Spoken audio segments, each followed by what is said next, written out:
नमस्कार, मैं श्रेया और आप देख रहे हैं खबरें बिहार। बढ़ते हैं खबरों की ओर। अनंत सिंह के वापस जेल जाते ही शुरू हुई नई चर्चा। अब कौन होंगे नए सरकार?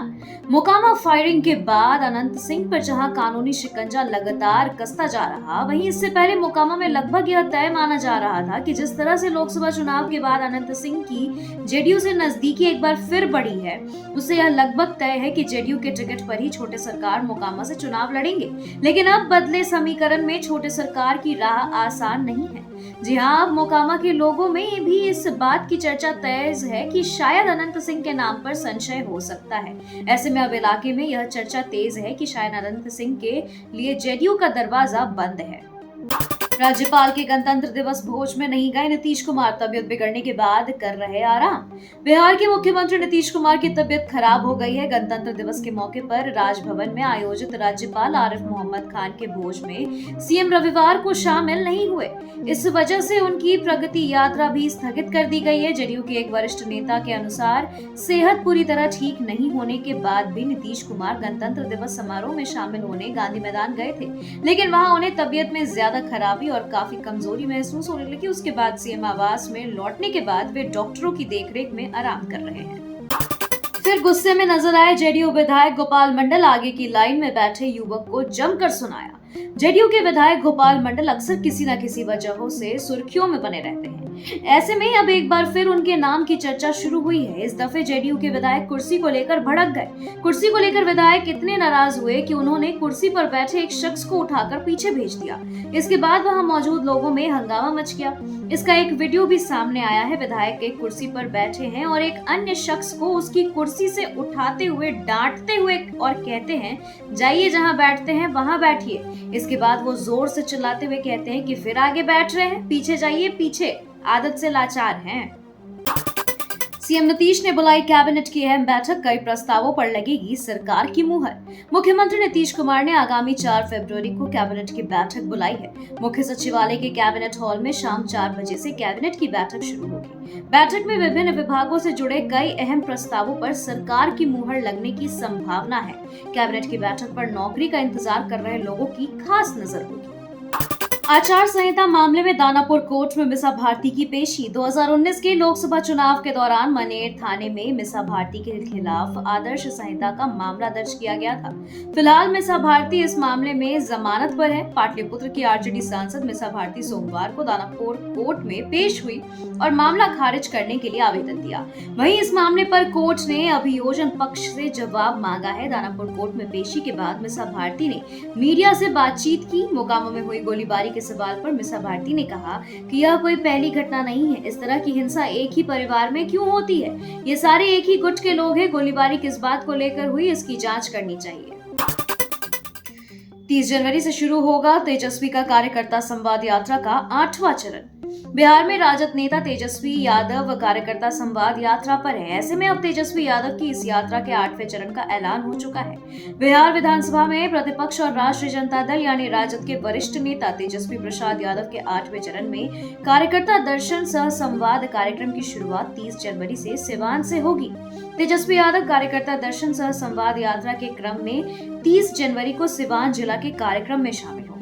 इसके बाद 31 जनवरी को सारण और 1 फरवरी को वैशाली जिला में कार्यकर्ता दर्शन सह संवाद कार्यक्रम आयोजित किया जाएगा।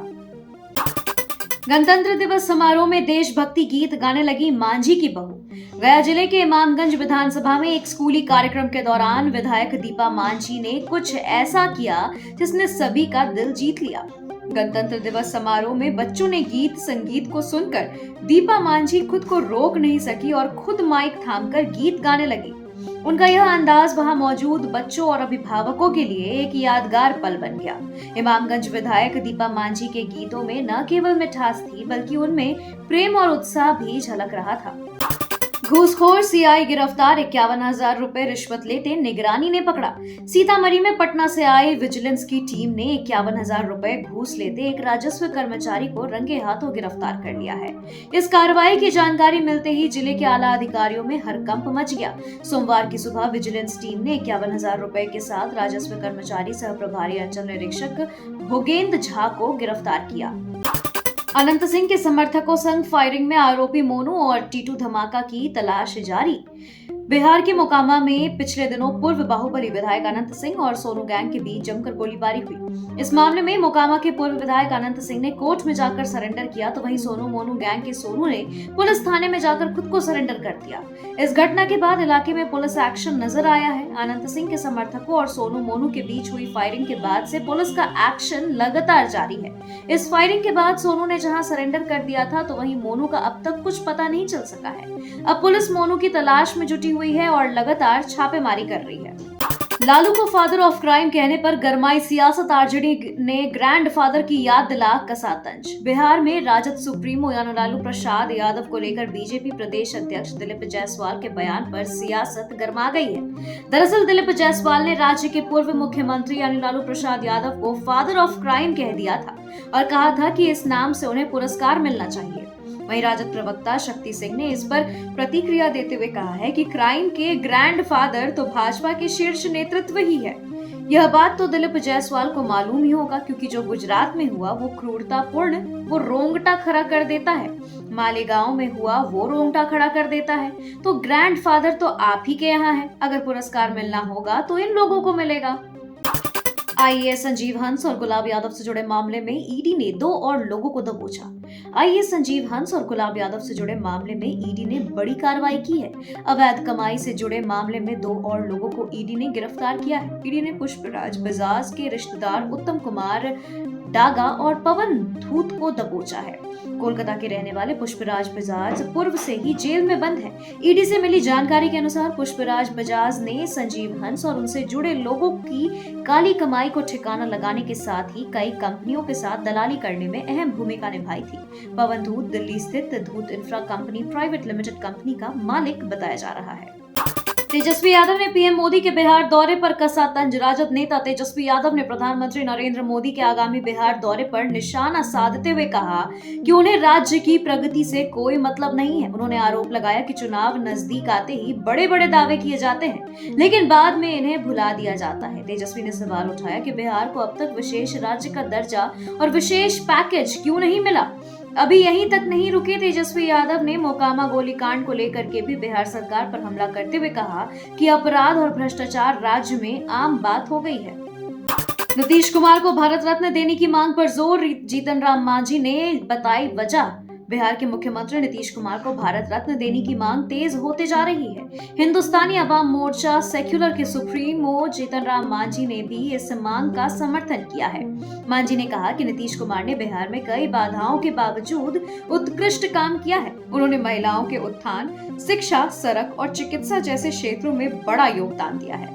मांझी ने कहा कि नीतीश कुमार पर कभी वित्तीय अनियमितता का आरोप नहीं लगा और वे पूरी ईमानदारी से राज्य का नेतृत्व करते हैं, इसलिए उन्हें भारत रत्न देकर सम्मानित किया जाना चाहिए। अनंत सिंह ने कानून का किया पालन, अशोक चौधरी ने किया बचाव। बिहार के मोकामा में हुए गोलीकांड पर मंत्री अशोक चौधरी ने पूर्व विधायक अनंत सिंह का बचाव करते हुए कहा कि उन्होंने कानून का पालन किया है। चौधरी ने कहा कि यदि कोई गोली चलाएगा तो सेल्फ डिफेंस में कदम उठाना जरूरी हो जाता है। अनंत सिंह ने जनता की सुरक्षा के लिए काम किया और न्यायिक प्रक्रिया का सम्मान करते हुए सभी नियमों का पालन किया।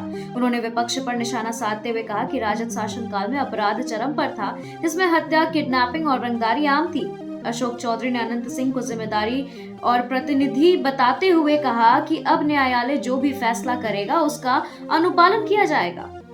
एनडीए ने एकजुटता का दिखाया शक्ति, विपक्ष को 25 सीट भी नहीं मिलने का दावा। बिहार विधानसभा चुनाव 2025 को लेकर एनडीए के नेताओं ने एकजुटता का संदेश देते हुए अपनी ताकत का प्रदर्शन किया है।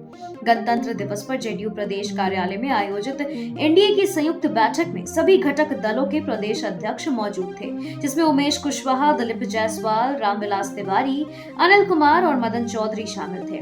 भाजपा प्रदेश अध्यक्ष दिलीप जायसवाल ने विपक्षी दलों को घेरते हुए कहा कि एनडीए की एकजुटता से विपक्ष के अंदर घबराहट फैल गई है और एनडीए के कार्यकर्ता सम्मेलन ने विपक्ष के टूटने के सपने को चूर कर दिया है।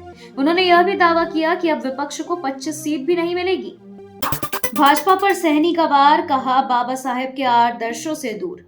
वीआईपी पार्टी के संस्थापक मुकेश सहनी ने एक समारोह में कहा कि भाजपा और आरएसएस के लोगों के दिलों में कभी बाबा साहेब नहीं रहे। उन्होंने केंद्रीय गृह मंत्री अमित शाह पर निशाना साधते हुए कहा कि बाबा साहेब का नाम लेना अब फैशन बन गया है। सहनी ने समाज को एकजुट रहने और भटके हुए लोगों को वापस साथ लाने की अपील की। उन्होंने कहा कि हमें गरीबों को शिक्षित कर उनकी स्थिति मजबूत करनी होगी। सहनी ने चेताया कि समाज के बड़े लोग नहीं चाहते कि गरीब आगे बढ़े, क्योंकि उन्हें अपनी कुर्सी का खतरा है। बांका में बनेगा बिहार का पहला स्मार्ट विलेज, सभी आधुनिक सुविधाओं से लैस। केंद्रीय ऊर्जा एवं नवीकरणीय ऊर्जा राज्य मंत्री श्रीपद नाइक ने बांका जिले के बाबरचक में बन रहे बिहार के पहले स्मार्ट विलेज का निरीक्षण किया। उन्होंने बताया कि गांव में शिक्षा, स्वास्थ्य, खेल, पानी की टंकी, सोलर लाइट, आंगनबाड़ी केंद्र जैसी सुविधाएं होंगी। प्रधानमंत्री आवास योजना के तहत यह स्मार्ट विलेज का एक आदर्श गांव बनेगा। इस अवसर पर किसानों का मृदा स्वास्थ्य कार्ड भी वितरित किया जाएगा। मुख्यमंत्री नीतीश कुमार 2 फरवरी को इसका उद्घाटन कर सकते हैं। क्या नीतीश के बेटे की राजनीति में एंट्री तय? क्या नीतीश कुमार परिवारवाद के विरोध के अपने स्टैंड से पलटने को तैयार है? जेडीयू में चर्चा हो रही है कि नीतीश कुमार के बेटे निशांत कुमार की राजनीति में एंट्री होने वाली है।